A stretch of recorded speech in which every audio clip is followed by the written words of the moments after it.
ہمارے mind power artist کیا کرتے ہیں، ایک ہماری مائنڈ پاور ہیلنگ سروس ہے، فری ہیلنگ سروس. دنیا کے ایک کونے سے بیٹھ کر دنیا کے کسی دوسرے کونے میں بیٹھے شخص کو ہیل کیا جاتا ہے. وہ شخص صرف ایک میسیج کرتا ہے کہ مجھے یہ تکلیف ہے، مجے ہیڈ ایک ہے، چاہے وہ سامنے نہ بھی ہو. جی، زبردست. اس کو ہیل کیا جاتا ہے اور وہ ہیل ہو جاتا ہے. یہ ایک آرٹ ہے مائنڈ پاور کا. اسی طرح ہم لوگ بیہیویئر چینج کرتے ہیں، لوگوں کے بیہیویئر چینج کرتے ہیں through mind sciences, through mind power, through telepathy. یعنی کہ کوئی شخص کہتا ہے کہ جی میری فیملی ممبر کا بیہیویئر کچھ ڈسٹرب ہے، ڈرگ ایڈکشن ہے، غلط فرینڈس کمپنی ہے. اس کو مائنڈ پاور کے ذریعے ہم تھرو ٹیلیپیتھی اس کی مائنڈ پروگرامنگ کرتے ہیں، اس کا بیہیویئر جو ہے وہ واپس ٹھیک کر لیا جاتا ہے. تو یہ بھی ایک مائنڈ پاور کا آرٹ ہے. تو اس طرح کی چیزیں ہمارے مائنڈ پاور آرٹسٹ کرتے ہیں اور اسی لیے ان کو ہم مائنڈ پاور آرٹسٹ کہتے ہیں. سر مائنڈ سائنسز اور علم نفسیات میں کوئی فرق ہے کیا؟ جی، اس میں فرق ہے کچھ. اس میں 3 بنیادی فرق ہیں. سب سے پہلا فرق یہ کہ سائیکولوجی بھی ایک طریقہ علاج ہے، لیکن اس میں پروگرس سلو ہوتی ہے قدرے. کافی سیشنز لینے پڑتے ہیں، سائیکولوجسٹ کے پاس آپ کو جانا پڑتا ہے. جبکہ جو مائنڈ سائنسز ہے نا، یہ ایک بہت فاسٹ طریقہ علاج ہے. اس میں بہت جلدی، بہت تیزی سے رزلٹس ملتے ہیں. اگر ہم اس کو سائیکولوجی سیشنز کے ساتھ کمپیئر کریں تو میں کہہ سکتا ہوں کہ it is 10 times faster than psychological treatment.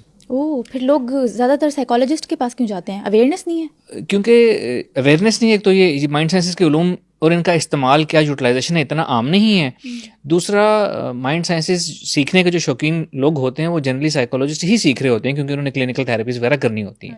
لیکن ایون دین اس کی پرسنٹیج بہت کم ہے. یہ اس لیے بھی ہے کیونکہ اس کے کورسز بہت مہنگے ہیں اور آپ لوگ فری کروا رہے ہیں. جی، ان کے مہنگے کورسز ہوتے ہیں جو ہم فری ٹریننگ دیتے ہیں اپنے پلیٹ فارم سے، آن لائن فری ٹریننگ دیتے ہیں. اچھا، ایک ڈفرینس یہ ہو گیا کہ سلو پروگرس اور مائنڈ سائنسز میں پروگرس کی سپیڈ بہت فاسٹ ہے. سیکنڈ ڈفرینس یہ ہو گیا کہ سائیکولوجیکل ٹریٹمنٹ میتھڈ میں آپ کو کسی سائیکولوجسٹ کے پاس جانا پڑتا ہے، اسے کنسلٹ کرنا پڑتا ہے، جا کے اپنا پرابلم شیئر کرنا پڑتا ہے اور پھر اس کے سولوشن کی طرف جاتے ہیں.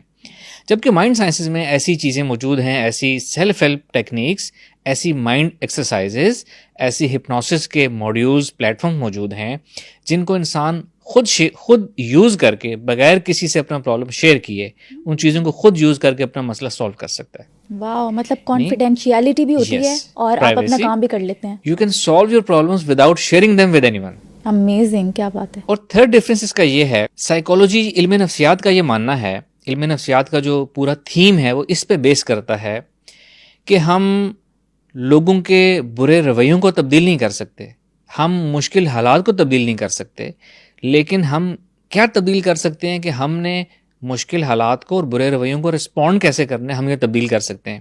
سائیکولوجی یہ ساری سکھاتی ہے، اس کو کوگنیٹو بیہیویئر تھراپی کہتے ہیں، کہ ایسے اپنا رسپانس کرنا تبدیل کریں اور اپنی زندگی آسان کریں. جبکہ مائنڈ سائنسز کے ذریعے یہ بھی پاسبل ہے کہ آپ دوسروں کے رویے تبدیل کر سکیں، ان کی مائنڈ پروگرامنگ کر سکیں، ان کا بیہیویئر چینج کر سکیں اور اپنی قسمت، اپنی نصیب بہتر کر سکیں، اپنے حالات، سچویشن کو موڈیفائی کر سکیں. اچھا، قسمت بھی چینج کر سکتے ہیں اس سے؟ قسمت بنائی جا سکتی ہے، امپروو کی جا سکتی ہے. This is main difference of mind sciences. Sir mind sciences میں کون کون سے علوم شامل ہیں؟ اس میں علوم آ جاتے ہیں. سب سے پہلے، جیسا میں نے پہلے ذکر کیا کہ سب سے پہلے اس کا جو چیز ہے وہ یہ ہے کہ انسان سب سے پہلے اپنی ہیلپ کرے، اس کو ہم سیلف ہیلپ کہتے ہیں. سیلف ہیلپ، بالکل. سیلف ہیلپ اس کا سب سے پہلا بنیادی اسٹیپ ہے کہ ایسی ٹیکنیکس، ایسی مائنڈ ایکسرسائزز، ایسی گائیڈڈ آڈیوز جسے انسان خود اپنی زندگی بہتر کر سکے، اپنے آپ کو مشکل حالات سے نکال سکے، اسٹیبل ہو سکے اور اپنی کامیابی کی طرف جا سکے. سیلف ہیلپ آ جاتا ہے. پھر اس میں آ جاتا ہے جس کو ہم کہیں گے ہپنوسس. ہپنو تھراپی یا ہپنوسس ایک ایسی چیز ہے جس کے ذریعے اپنی بری عادات چینج کی جا سکتی ہیں، اپنی لائکنگ ڈس لائکنگ چینج کی جا سکتی ہے، اپنی بری ہیبٹس، ایڈکشنز، ڈرگ ایڈکشن، یہ سب چیزیں ختم کی جا، اپنے آپ کو حیرت انگیز طور پر تبدیل کیا جا سکتا ہے. پھر اس میں آ جاتا ہے ایک ٹیلیپیتھی کا علم آ جاتا ہے. ٹیلیپیتھی کے ذریعے کسی دوسرے کے ذہن میں بات پہنچانا، ڈیفینیٹلی جو جائز بات ہے وہ پہنچانا اور اپنی بات کسی سے منوانا. یہ سچ ہے؟ کہا تو یہ جاتا ہے کوئی مت ہے؟ It is true. ہم سکھاتے ہیں اور لوگ خود سیکھ کے ہمیں شیئر کرتے ہیں کہ وہ اس سے کیا کیا انہوں نے میریکلز کیے اپنی زندگی میں. پھر اس میں آ جاتا ہے میڈیٹیشن آ جاتا ہے جس کا مقصد مائنڈ ریلیکسیشن ہوتا ہے، اسپرچولیٹی میں جانا ہوتا ہے. پھر اس میں ریکی، مائنڈ پاور ہیلنگ آ جاتی ہے کہ کسی کی ہیلنگ کیسے کرنی ہے. NLP آ جاتا ہے جس کا مقصد ہوتا ہے کہ ہم کیسے بہتر انداز میں اپنی بات کسی کے دل میں اتار سکتے ہیں، ورک ایکسیلنس کی طرف کیسے جا سکتے ہیں. سلوا مائنڈ کنٹرول آ جاتا ہے کہ اپنے مائنڈ کو کنٹرول کر کے کیا کیا اس سے میریکلز کر سکتے ہیں، اور اس طرح کے بہت سے علوم. اینڈ لاسٹلی جو سب سے زیادہ ہم جس کو پروموٹ کرتے ہیں وہ یہ ہے aura energy development and aura energy excellence. Sir aura پہ بات کریں گے، لیکن مجھے یہ بتائیں مائنڈ سائنسز کتنے عرصے میں سیکھا جا سکتا ہے اس کا علم جو ہے، اور یہ کتنے عرصے بعد آپ کو ریزلٹس دینا اسٹارٹ کرتا ہے؟ ہم جو سکھا رہے ہیں ہم آن لائن سکھا رہے ہیں اور فری تعلیم دے رہے ہیں مائنڈ سائنسز کی. ہم جو سکھاتے ہیں ہم ایک بڑا کورس شروع کرتے ہیں جس میں بہت سی مائنڈ سائنسز کے سب علوم کور کرتے ہیں. رائٹ ناؤ ہمارا ایک کورس چل رہا ہے جس کا نام ہے مائنڈ سائنسز ماسٹری کورس. اس میں سیلف ہیلپ فیز کمپلیٹ ہو چکا ہوا ہے. رائٹ ناؤ سلوا مائنڈ کنٹرول چل رہا ہے. ہمارے جو کورسز ہیں نا یہ جنرلی ان کی ہم لینتھ رکھتے ہیں 4 to 6 months ڈیوریشن رکھتے ہیں. یعنی کہ 4 to 6 months میں آپ ساری مائنڈ سائنسز بھی سیکھ سکتے ہیں.